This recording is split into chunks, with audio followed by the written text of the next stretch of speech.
ang kuwit ng balat sa akin. Dahil ay ipagsapalaran sa mga makot at talagang pinagulan. Kaya nag-magic ng saga.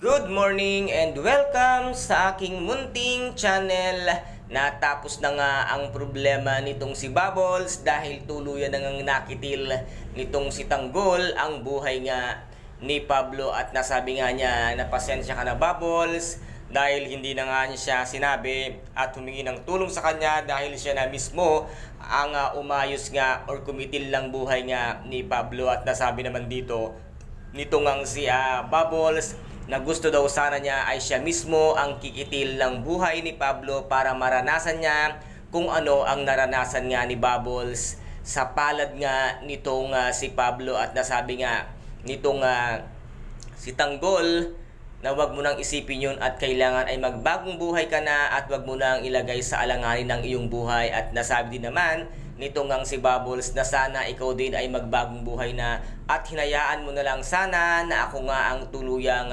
pumatay dito nga kay Pablo dahil si Pablo ay napakalaki ang kasalanan niyang ginawa dito kay Bubbles. At dito rin naman ay talagang nakitil na nitong si Tanggol ang buhay ng dalawang tauhan nga ni Olga na ngayon ay nalaman pa ni Tanggol ang katotohanan na ito ay sinabi ng kanyang tauhan na si Olga ang pumatay sa kanyang pinakamamahal na si Mokang. At dito ngayon ay iniisip ni Tanggol kung sino nga ba si Olga at kung gaano nga ba kalaki ang kanyang kasalanan, pati ito ngang si Mokang ay idinamay niya at walang kaalam-alam na ito palang si Aling Beng at si Olga ay iisa na ito ang ay anak ng kanyang dating pinatay na isa sa malaking drug lord, kung kaya't ngayon ay naghiganti nga itong si Olga na ngayon ay hindi alam ni Olga kung paano niya ngayon ipapaliwanag kay Ramon